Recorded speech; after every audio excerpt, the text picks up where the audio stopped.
Well, over the weekend, we mostly saw snow, but there was a little bit of some ice on the back end of the storm this weekend. We are watching another storm for Thursday that could bring the same scenario, starting as snow, going to some ice, and then eventually just some plain rain. But when it comes to the precipitation types, how do they usually form? Well, let's just start with plain rain. And so this is what we call a column. It's a layer of air. Let's just say we cut the atmosphere like a cake, and the top layer of it usually is cold enough that when precipitation falls, no matter what, it starts as snow up by the cloud tops, thousands of feet above our heads. But as it starts to fall, it runs into warmer air above 32 degrees and melts into liquid water, and it stays in this warm column of air from basically almost the clouds to the surface, falling as what we know as rain, liquid water.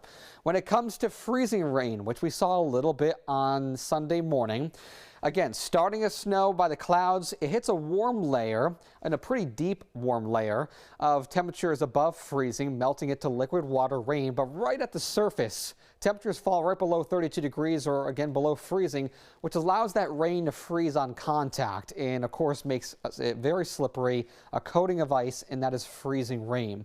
Of course, next is sleet. And this is when you have, of course, the snow starting by the clouds, a very thin layer in the atmosphere of temperatures above freezing. So the snow falls and melts into liquid water, but then quickly refreezes about a couple thousand feet, about between 5 to 10,000 feet above our heads, into ice pellets. And then, of course, that falls to the surface, and that's known as sleet. When we talk about snow, it is completely below freezing, below 32 degrees, from the cloud tops to the ground. So what starts as snow ends as snow here at the surface. Working for you, I'm 20 Storm Team Meteorologist Bouzakis.